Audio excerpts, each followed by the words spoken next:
Assalamualaikum warahmatullahi wabarakatuh.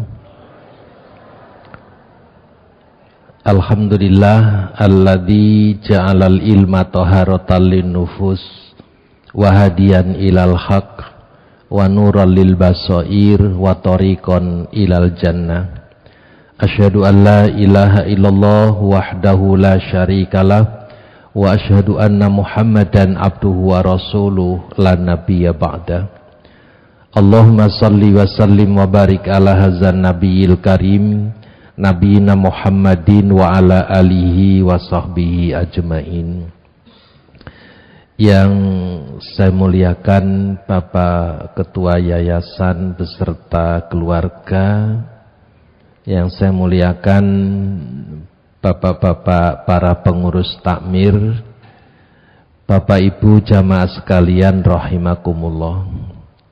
Alhamdulillah kita masih dikaruniai rahmat, taufik serta hidayah Allah, sehingga malam ini kita dapat istiqomah dalam taklim, bersilaturahim dan memakmurkan masjid yang kita cintai ini.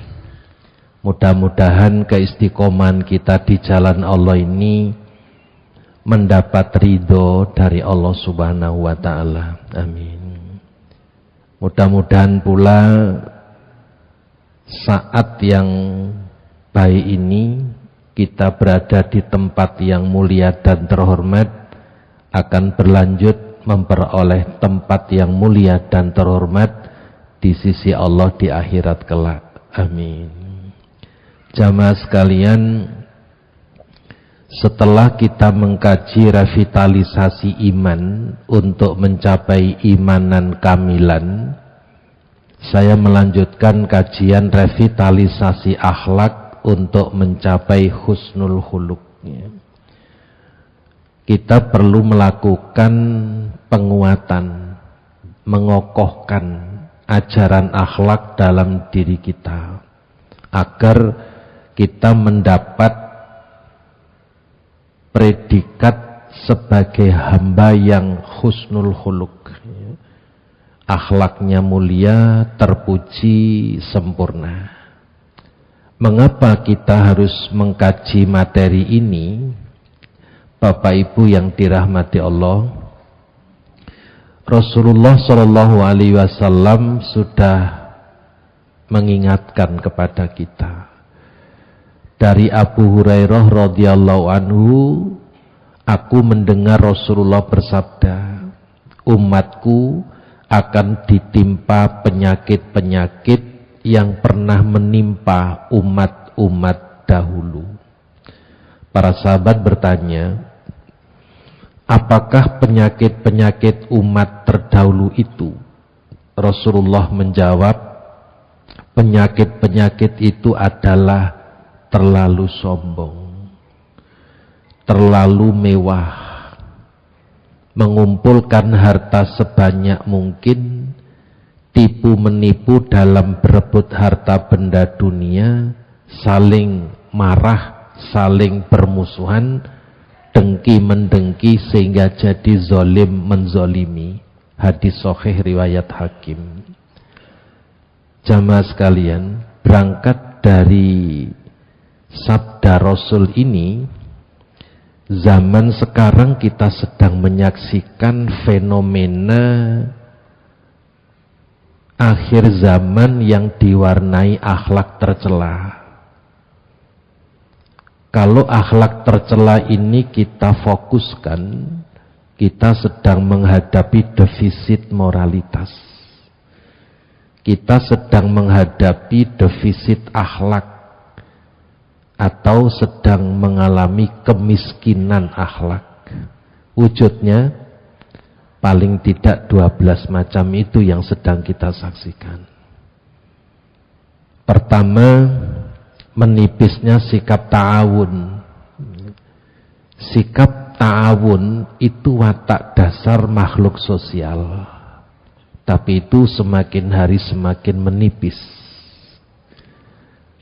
Berkembang mental destruktif, mental merusak. dan sudah jadi mental itu. Yang ketiga, berkembangnya budaya holiganistik, perilaku uraan, liar, hidup mau bebas, sampai muncul ideologi nihilisme. Ideologi nihilisme itu paham meniadakan nilai budaya ditiadakan, nilai agama ditiadakan, nilai kemanusiaan diabaikan. Itu ideologi terbaru yang namanya nihilisme. Muncul pula meningkatnya kecenderungan hedonis. Orientasi hidup manusia mengejar kenikmatan duniawi, melampiaskan syahwat hewani. Itu hedon. Muncullah kemudian egois dan individualis, eksploitasi nilai, pameran harta haram hasil korupsi, sifat munafik semakin berkembang, maksiat membudaya, kompetisi perbuatan lago. Perbuatan lago itu perbuatan sia-sia, tapi dikompetisikan, dilombakan, dan disponsori besar-besaran. Kemudian hilangnya rasa malu, dan puncaknya adalah hilangnya sifat jujur.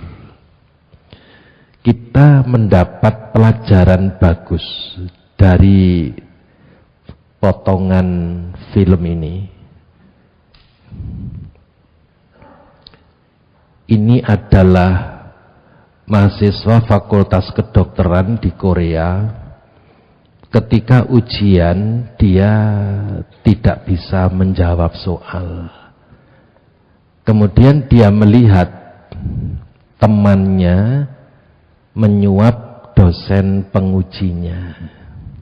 Dia akhirnya ikut menyuap pula.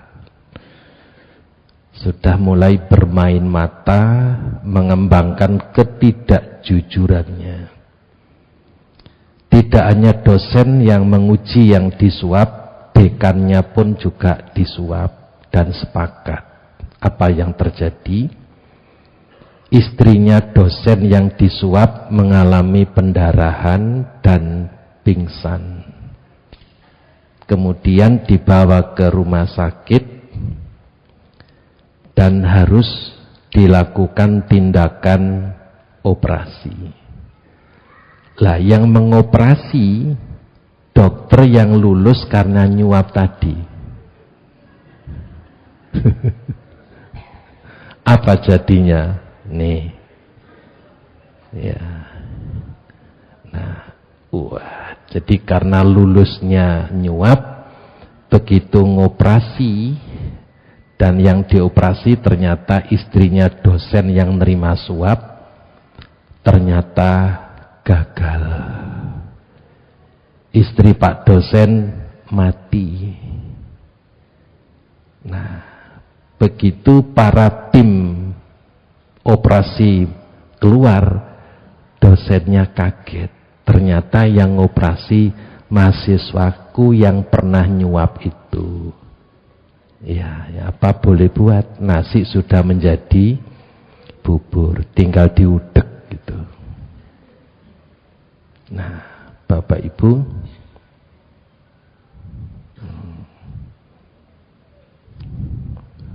nah, apa yang terjadi? Pelajaran apa yang kita dapat? Bapak Ibu yang dimuliakan Allah. Pelajaran yang kita dapat adalah kalau malpraktek dalam dunia pendidikan seperti tadi itu, maka lebih jahat daripada malpraktek kedokteran. Karena malpraktek pendidikan itu akan berjalan lintas generasi. Kalau para lulusan sarjana apapun, lulusnya dengan nyuap, tidak jujur, kehilangan komitmen keilmuan, maka yang terjadi adalah orang bodoh berfatwa dengan kebodohannya, dan itu fatal, Pak. Ya, kalau malpraktek kedokteran akan berakhir di pengadilan. selesai. Tapi kalau malpraktek pendidikan itu meninggalkan warisan yang luar biasa, penuh dengan pengkhianatan, penuh dengan tipuan, penuh dengan berbagai macam tipu daya. Dan kalau itu melanda dunia pendidikan kita, akhlak mana yang bisa diharap kalau orang sudah kehilangan kejujuran? Nah, oleh karena itu Bapak Ibu yang dirahmati Allah, fenomena yang saya kemukakan tadi sedang kita hadapi. Maka diperlukan revitalisasi akhlak untuk menghentikan kecenderungan yang destruktif tadi itu. Nah, maka untuk mendalami ajaran Islam, kita perlu mengkaji kembali sistem ajaran Islam. Sistem ajaran Islam itu memiliki 3 materi besar. Yang pertama adalah akidah, mengajarkan tentang keimanan, ketauhidan, keyakinan, dan tidak main-main. Seluruh nabi dan rasul, ajaran pokok dari Allah adalah akidah. Sumbernya dari kalimat thayyibah la ilaha illallah. Kalimat la ilaha illallah itu di dalam Al-Quran disebut kalimatun sawa, kalimat kesepakatan antara Allah dengan para rasul. Nah, kesepakatannya menggunakan kalimat mitsaqon ghalidho, perjanjian yang berat, perjanjian yang agung, perjanjian yang kokoh. Itulah kalimatun sawa. Menurut Ibnul Qayyim Al-Jauzi, kalimat la ilaha illallah itu adalah kalimatul wahdah, kalimat satu yang menjadi misi seragam para nabi dan rasul. Karena itu tidak mungkin ada seorang nabi keluar dari ajaran akidah la ilaha illallah. Tidak mungkin. Yang pasti seluruh nabi mendapat misi seragam dari Allah Subhanahu wa taala, yakni mengajarkan kalimat la ilaha illallah. Itulah kalimatun sawa. Yang kedua, syariat. Syariat itu ajaran yang berkaitan dengan hukum, norma, tata cara, dan sebagainya. Hukum ini mengatur masalah ibadah dan muamalah. Cabang ranting ibadah dan muamalah itu seluas kehidupan kita. Jadi syariat yang mengatur tentang ibadah itu meliputi ibadah mahdzah dan ibadah ghairu mahdzah. Ibadah mahdzah itu ibadah pokok, bersifat given, mengikat, tidak boleh ada rekayasa, baik ditambahi maupun dikurangi. Itu ibadah mahdzah. Ketentuannya sudah ditetapkan oleh Allah dan Rasul. Orang beriman tidak boleh melakukan rekayasa. Misalnya, waktu sholat sudah ditetapkan oleh Allah sebelum kita lahir. Inna sholata kanat alal mu'minina kitabam mauquta.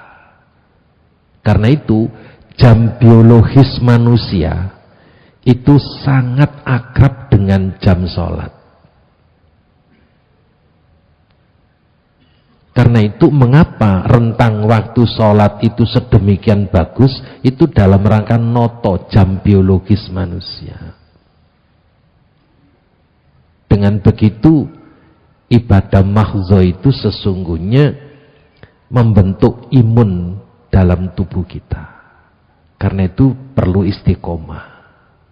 Waktu sholat ditetapkan oleh Allah. Syarat rukun sholat, kaifiat sholat, bacaan sholat, yang membatalkan sholat, semuanya bersifat given. Sudah ada ketetapan baku. bilangan rokaatnya, itu semuanya. Zakat ibadah mahdhu, puasa ibadah mahdhu, haji ibadah mahdhu. Lantas ibadah yang ghairu mahdhu yang mana? Ta'awun, tolong menolong, itu ibadah ghairu mahdhu. Mencari ilmu, bekerja, memberi kemudahan kepada sesama, itu ibadah ghairu mahdhu, dan lebih luas daripada ibadah mahdhu. Sedangkan muamalah, seluruh aspek hidup kita ini ditoto oleh syariat Islam. Karena itu jangan salah dalam memandang Islam, bukan sekedar Islam itu ajaran ritual saja, tapi seluruh aspek hidup itu ditoto oleh syariat Islam. Dan syariat ini datangnya dari Allah yang menciptakan kita. Jangan dikira Islam tidak bicara tentang ekonomi. Ekonomi syariat itu ekonomi yang ditakuti oleh sistem ekonomi kapitalis. Karena apa? Sistem ekonomi kapitalis itu tidak pernah berkembang tanpa riba. Sedang sistem ekonomi Islam itu bebas riba, dikembangkan dalam bentuk qardon hasanan, mudharabah, syirkah, dan seterusnya. Karena itu ketakutan sekali kalau sistem ekonomi Islam diterapkan, sistem ekonomi kapitalis akan gulung tikar. Apalagi penguasa sistem ekonomi kapitalis adalah Yahudi, yang tidak pernah lepas dengan yang namanya riba itu. Islam juga bicara tentang sosial. Karena ajaran humanisme dalam Islam itu noto sistem sosial, bentuknya interaksi dan komunikasi dalam hidup ini ditoto dalam Islam. Hubungan sosial dengan tetangga harus baik, dengan tamu harus memuliakan. Bahkan Rasulullah Shallallahu Alaihi Wasallam ngukur keimanan seseorang itu tergantung kepeduliannya terhadap sesama. Ma'amana bihi man bata sab'an wajaru jai'un wa huwa ya'lamu bi. Tidak termasuk orang yang beriman kepadaku kalau semalaman tidur nyenyak karena kekenyangan, sedangkan tetangganya tidak bisa tidur karena kelaparan. Wa huwa ya'lamu bi, dia tahu tapi tidak mau tahu. Ini ajaran humanis, ajaran kemanusiaan. Sebagai makhluk sosial harus mengembangkan itu. Jangan egois, jangan individualis, jangan mentingkan dirinya sendiri. Nah, politik, Bapak Ibu, ajaran Allah itu juga mengajarkan sistem politik. Mau bukti? Nabi Daud selain sebagai nabi, beliau juga raja. Seorang raja mesti memiliki kompetensi politik. Karena politik itu seni mengatur hidup. Karena itu Nabi Daud itu sudah berpolitik. Seorang nabi dan rasul itu berpolitik. Nabi Zulkifli itu selain nabi juga raja. Dan setiap raja, kepala negara, kepala pemerintahan itu bicara tentang politik dan kompeten. Apalagi Nabi Sulaiman alaihissalam. Nabi Sulaiman itu tidak hanya mengatur sistem politik kehidupan kaumnya, tapi sistem kehidupan jin pun dikuasai oleh Nabi Sulaiman. Jadi luar biasa, para nabi dan rasul itu merangkap negarawan, merangkap pelaksanaan sistem politik dalam kehidupan beliau. Rasulullah Shallallahu Alaihi Wasallam ketika di Mekah, beliau murni sebagai agamawan, tapi begitu beliau hijrah, harus noto potensi-potensi yang ada. Pertama, kaum Ansor dan kaum Muhajirin disatukan. Yang kedua, suku Aus dan suku Hajrat disatukan. 4 kekuatan inilah yang mengantarkan Rasul menjadi negarawan. Satu desa yang bernama Yasrib dengan kekuatan politiknya Rasulullah bisa menjadi Madinah, masyarakat kota yang berperadaban tinggi sampai sekarang. Rasul juga politikus, negarawan, tapi tidak seperti politik busuk zaman sekarang. Para politik yang otaknya busuk, hatinya juga brentik, itulah yang mengesankan politik itu kotor. Padahal politik itu seni kehidupan. Karena itu politik sebagai sebuah ilmu tergantung siapa yang memainkan ilmu itu. Man behind the gun. Yang menentukan senjata ini diapakan itu tergantung siapa yang megang senjata. Karena itu, kalau ada himbauan di masjid jangan bicara politik, gitu ya. Itu kembali ke abad pertengahan, Pak. Akhirnya terjadi sekularisme, politik ngurusi pemerintahan, agama ngurusi peribadatan, doa, puja-puji, pertobatan. Akhirnya apa? Politik berkembang tanpa kendali agama. Hancur, Pak. Padahal para nabi dan rasul itu merangkap nabi sekaligus raja. Iptek, budaya, seni dan filsafat. Nah, ini dikemas oleh syariat. Sedangkan inti ajaran Islam yang ketiga adalah akhlak. Akhlak ini menentukan kesempurnaan akidah, syariah, ibadah, dan muamalah. Jadi kedudukan akhlak dalam sistem ajaran Islam itu menyempurnakan seluruh sistem ajaran Islam. Akhlak menyempurnakan akidah. Rasul menegaskan, akmalul mu'minina imanan ahsanuhum khuluqan. Sempurnanya iman seseorang tergantung kesempurnaan akhlak seseorang. Semakin tinggi akhlak seseorang, semakin tinggi pula keimanan seseorang. Semakin rendah akhlak seseorang, semakin rendah pula keimanan seseorang. Syariat, pelaksanaan syariat disempurnakan oleh akhlak. Misalnya syariat ibadah. Orang sholat harus suci. Pakaian, badan, tempat sholat harus suci. Itu syarat sahnya sholat. Andai kata seorang laki-laki sholat pakai kaos oblong, suci dan sudah menutup aurat, secara syar'i sah sholatnya.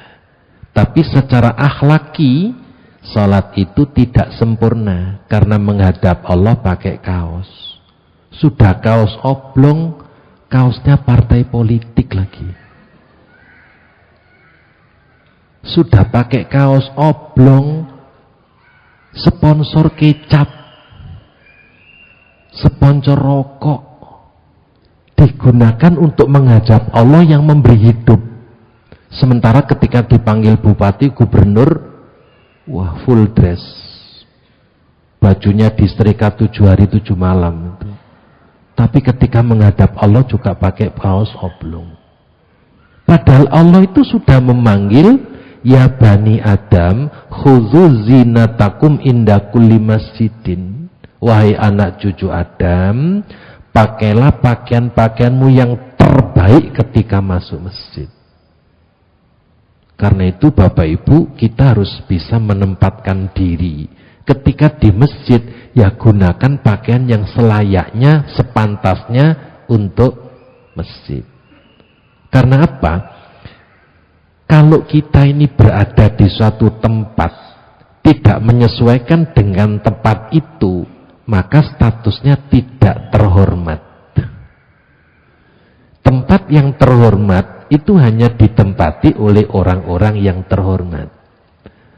Kalau tempat terhormat dimasuki oleh orang yang tidak terhormat karena tidak menghormati dirinya sendiri, nah kalau tidak bisa menghormati dirinya sendiri, bagaimana mungkin bisa menghormati siapa saja? Tuh. Karena itu Bapak Ibu, berbusana itu sepatutnya, sepantasnya. Kalau menghadap Allah ya mesti diprioritaskan. Ini syariat ibadah sempurnanya adalah akhlak. Berbusana sepatutnya untuk menghadap Allah.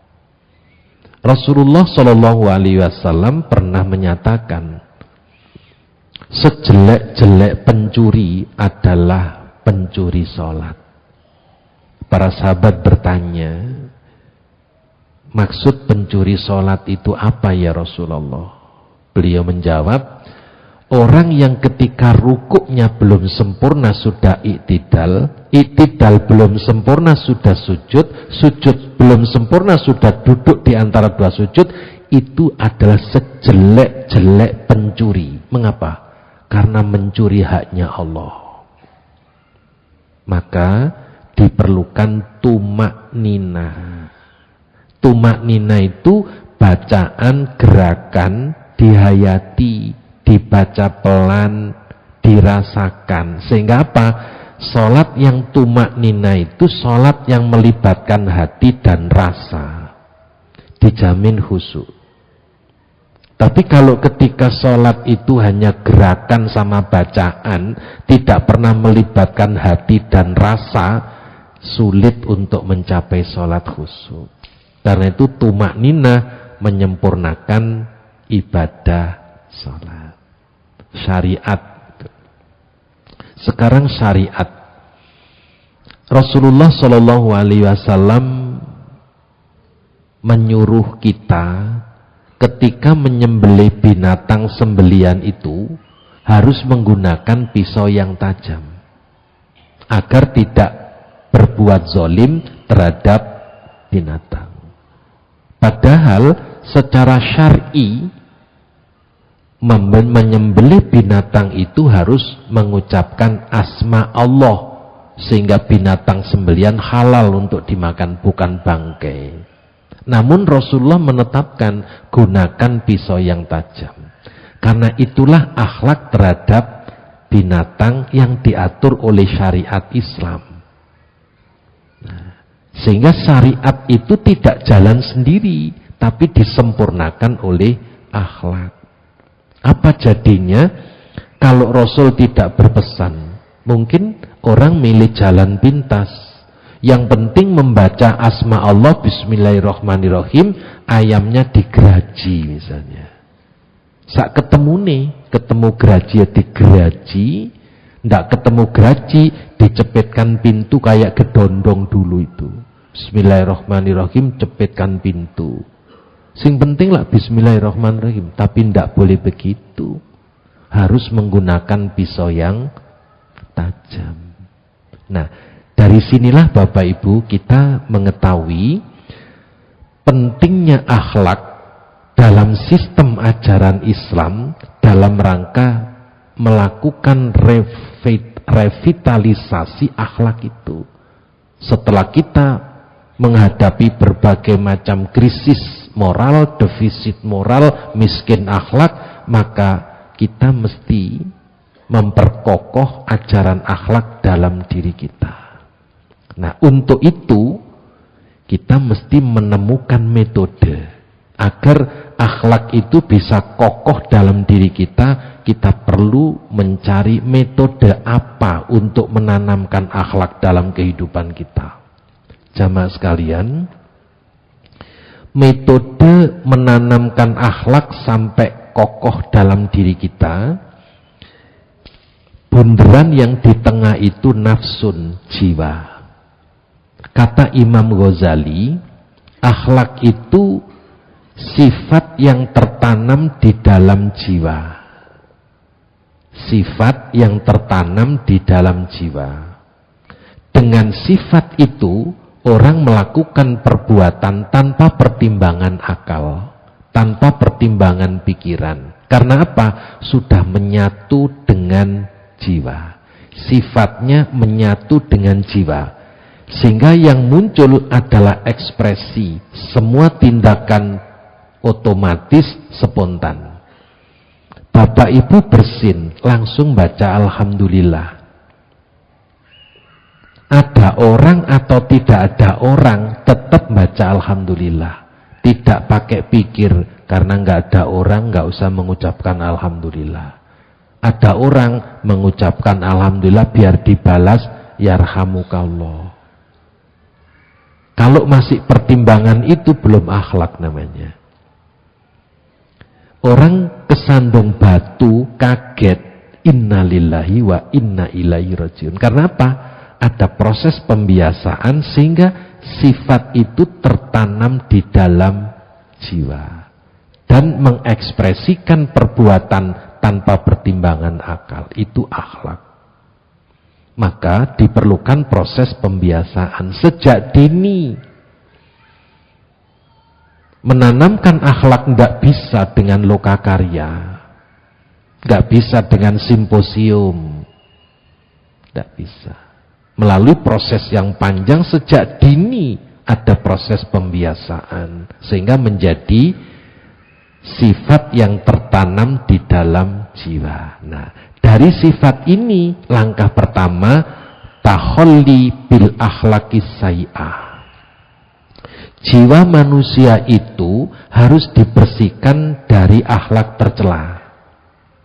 Langkah keduanya tahalli bil akhlaqil hasanah, mengisi akhlak yang terpuji.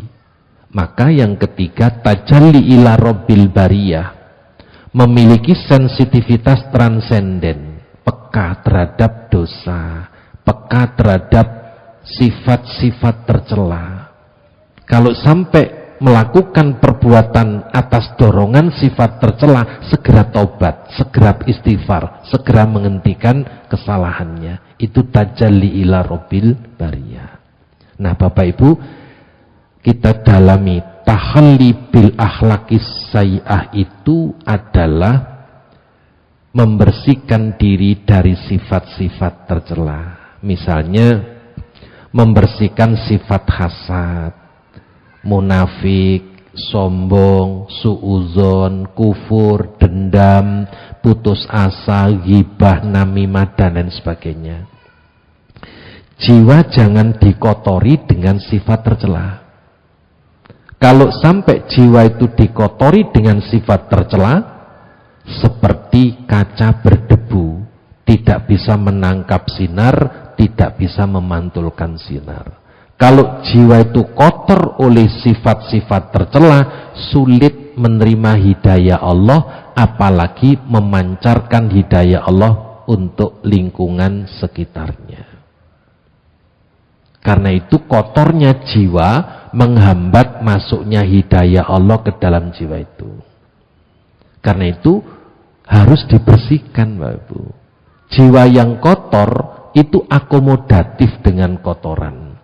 Tapi jiwa yang bersih sensitif dengan kotoran.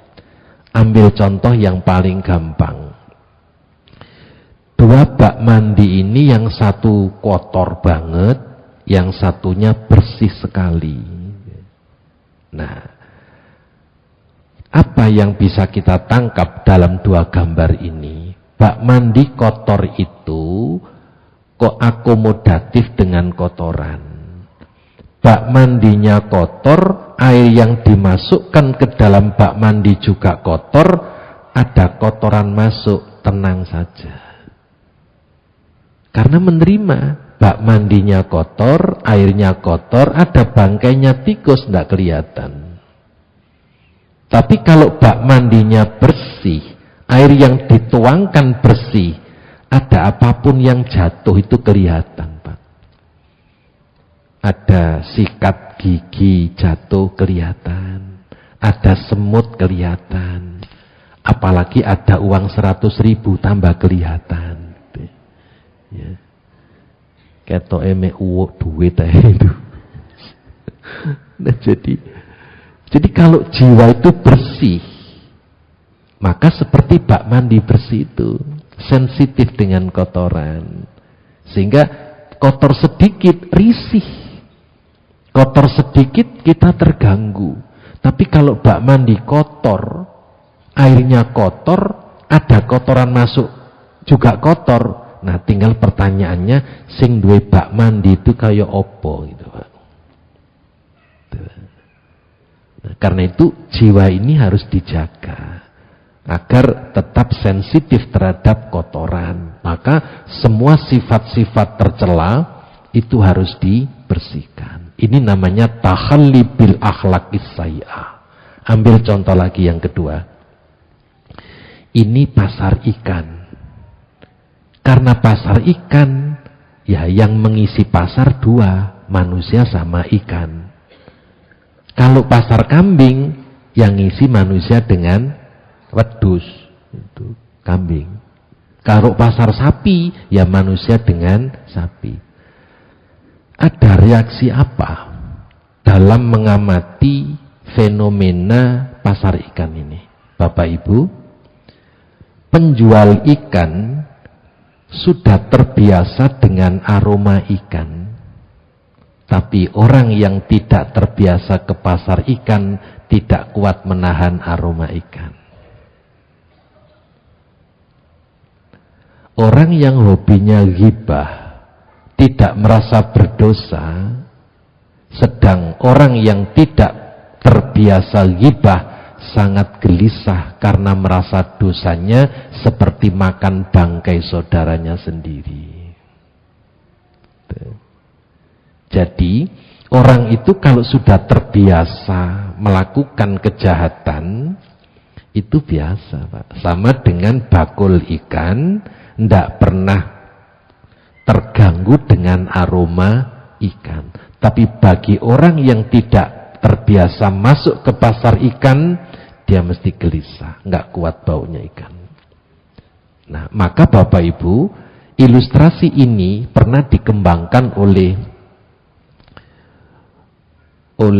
pengarang buku Tanbihul Ghafilin, Abu Lais As-Samarqandi, itu menjelaskan tentang surat Al-Hujurat itu, yang makan bangkai saudaranya sendiri ketika menggunjing, ghibah segala macam itu. Nah, ilustrasinya adalah ikan itu. Nah, maka terhadap hal seperti ini Allah langsung melarang. Dan yang dipanggil adalah orang-orang yang beriman. Orang beriman disayangi Allah agar imannya tidak kotor. Maka ya ayyuhalladzina amanujtanibu katsiran minazzon. Inna ba'dadh-dhanni ismun wala tajassasu wala yaghtab ba'dukum ba'du. Ayuhibbu ahadukum ayyakula lahmahi maitan fakarihtumu. Wattaqullah innallaha tawwabur rahim. Wahai orang-orang yang beriman, jauhilah kebanyakan purbasangka, suudzon. Karena sebagian dari purbasangka itu dosa.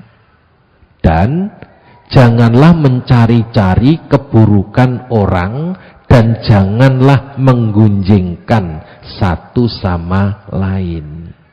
Adakah seorang di antara kamu yang suka memakan daging saudaranya yang sudah mati?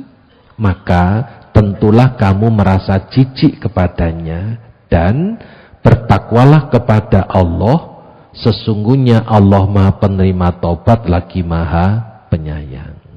Bapak Ibu yang dirahmati Allah, kalau konteks ilustrasi ikan dan pasar ikan dan manusia tadi adalah walayaghtab ba'dukum ba'du.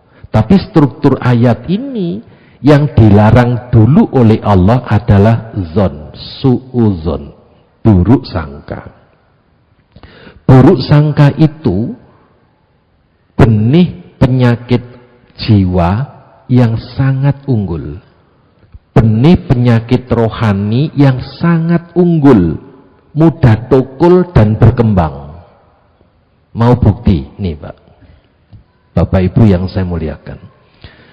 Bahayanya su'uzon itu akan mengembangkan tangga-tangga kejahatan dan sifat-sifat tercela sampai 9 tangga.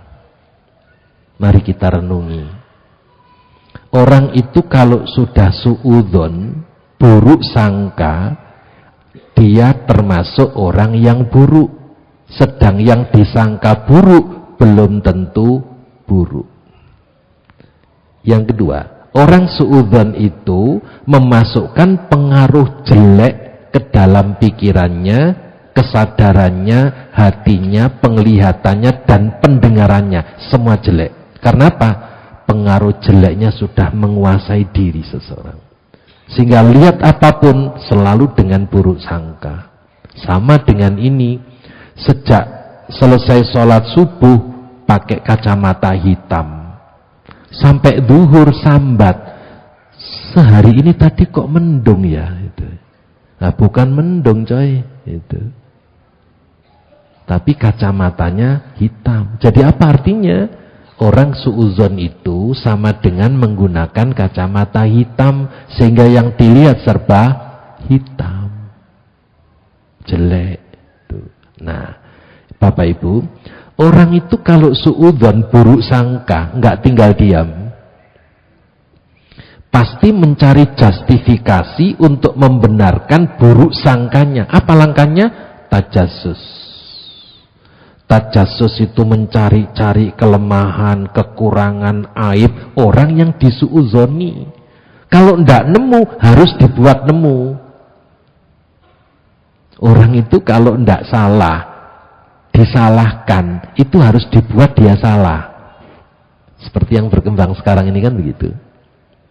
Jadi orang suudzon itu mencari pembenaran melalui kegiatan tajassus. Sama dengan wartawan kalau ingin menulis berita harus mencari sumber berita. Nah, orang kalau suudzon ya harus mencari pembenaran. Kenapa dia suudzon? Cari aib, kesalahan, namanya tajassus. Apa berhenti tajassus? Tidak. Hasil tajassus itu menjadi bahan yang sangat lezat untuk ghibah, untuk menggunjing. Bapak Ibu, tidak akan pernah terjadi penggunjingan kalau tidak ada bahan. Maka semakin banyak bahan tajassus yang dihasilkan dari bahan ghibah yang dihasilkan dari tajassus, semakin khusyuk dalam ghibah. Jadi orang menggunjing tidak mungkin terjadi tanpa bahan. Maka semakin bahannya banyak yang diperoleh dari tajassus, ghibahnya semakin lama, semakin nikmat, semakin khusyuk. Apa berhenti ghibah? Tidak. Masih berlanjut namimah, mengadu domba. Apa berhenti namimah? Tidak. Orang kalau sudah namimah, namanya diadu domba, berarti diciptakan permusuhan. Nah, kalau sudah permusuhan, mesti saling membenci. Nggak ada kamus bermusuhan saling menyayangi, itu nggak ada, Pak. Orang bermusuhan itu mesti saling membenci. Apa berhenti membenci? Tidak, masih naik lagi menjadi dengki. Ini sudah reaktif dengki itu. Apa berhenti dengki? Tidak, akan menebarkan fitnah. Puncaknya apa? Dendam. Pertanyaannya, di mana tenangnya orang hidup? Kalau sepanjang hidupnya disiksa oleh 9 tangga penyakit ini. Karena itu agar tidak mengembang sampai 9 level, maka jadilah orang yang selalu husnuzon, baik sangka. Itu menyelamatkan diri dan menyelamatkan siapapun. Tapi kalau buruk sangka, mencelakakan diri dan mencelakakan siapapun. Karena itu akhlak tercela ini yang harus dibersihkan. Inilah yang disebut dengan tahalli bil akhlaqis sayyi'ah. Sekarang bagaimana dengan langkah kedua? tahalli bil akhlakil hasanah, yaitu mengisi dan membiasakan diri dengan sifat-sifat terpuji atau mahmudah, seperti sifat syukur, husnuzon, pemaaf, ta'awun, amanah, sabar dan tawakal. Nah Bapak Ibu, untuk mengembangkan metode kedua ini harus ada pendukungnya. Jadi pengembangan metode tahalli bil akhlakil hasanah perlu didukung dengan 6 metode, yaitu metode uswatun hasanah, role model, metode takwidiyah, pembiasaan, metode mauizah nasihat, metode kisah riwayat atau cerita atau sirah nabawi, metode amsal perumpamaan, dan metode sawab ganjaran. Bapak Ibu, 6 metode ini mendukung tahalli bil akhlakil hasanah. Contoh, metode uswah. Kita berikan contoh menghormati orang lain, bukan sebaliknya. Membantu orang lain yang membutuhkan pertolongan, bukan menebar beban. Berkata yang benar, tidak berbohong. Menepati janji, tidak ingkar janji. Bersikap ramah dan santun, tidak sombong dan bengis. Memelihara lingkungan, bukan merusak lingkungan. Membangun persaudaraan, bukan menebar permusuhan. Kalau role model ini kita tampilkan di hadapan siapapun, itulah metode uswah. Dan pengaruh lingkungan itu amat sangat besar terhadap karakter manusia. Imam Syafi'i mengatakan, kalau kalian ingin melihat pribadi seseorang, lihatlah siapa teman dekatnya.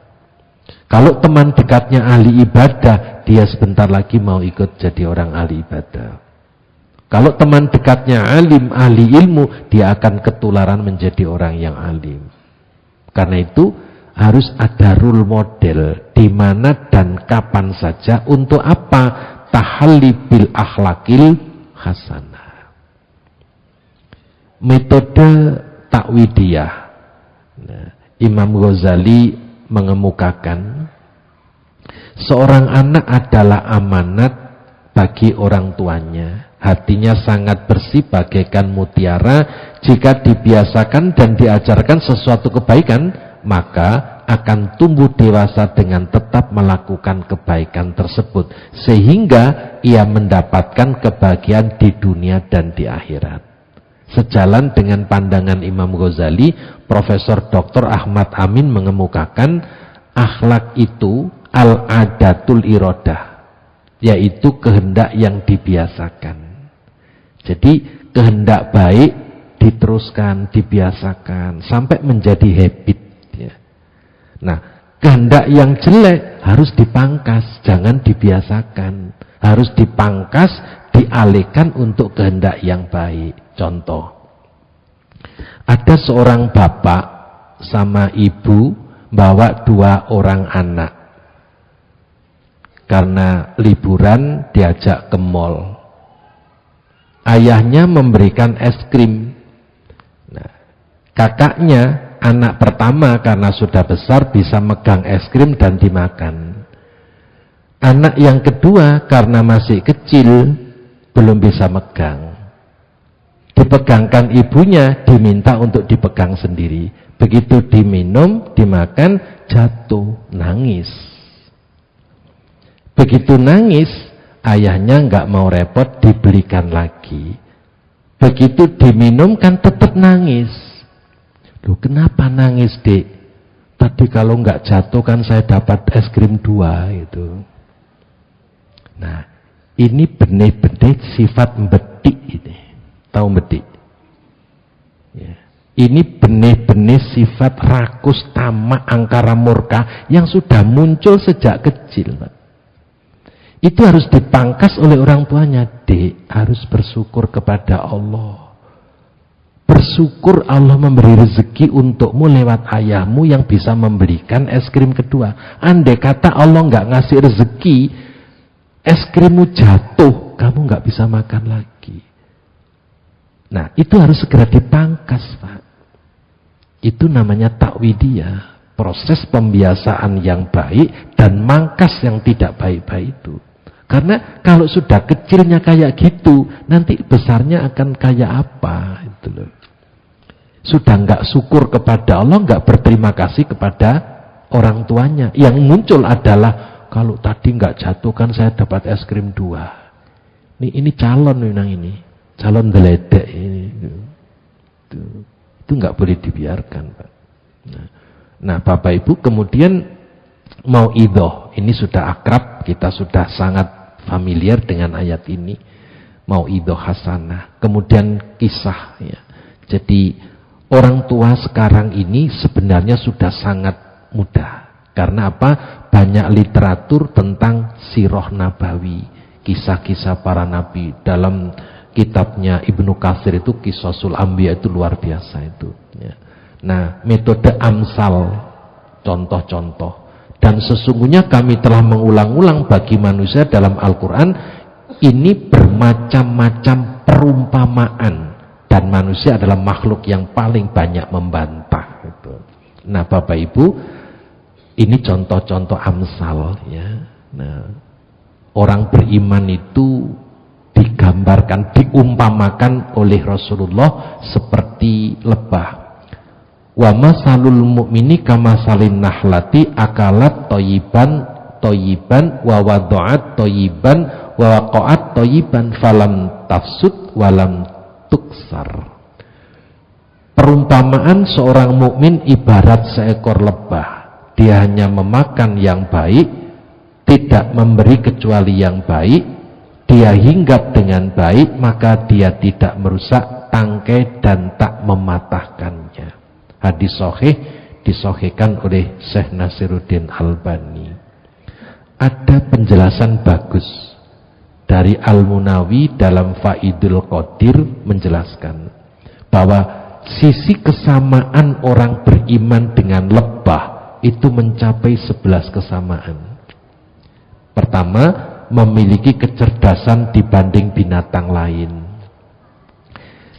jarang menyakiti ya, rendah tawaduk, tebar manfaat, selalu merasa cukup yang disebut dengan qanaah, bekerja di waktu siang, menjauhi kotoran, makanan halal, makanannya halal dan baik, tidak mau makan dari hasil kerja keras orang lain, amat taat kepada pemimpinnya, berhenti bekerja bila ada gelap, mendung, angin, asap, air dan api. Itu lebah.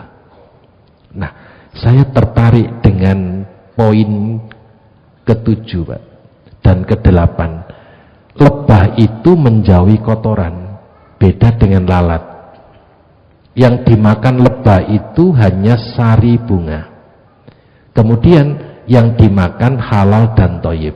Nah, saya pernah ditanya oleh anak saya ketika ambil S3 di Thailand, dia penasaran, tanya saya, di Thailand itu sedang dikembangkan peternak lebah itu dilepas di kebun ganja dan marijuana dengan harapan sari bunga ganja dan marijuana itu bisa diserap untuk jadi madu.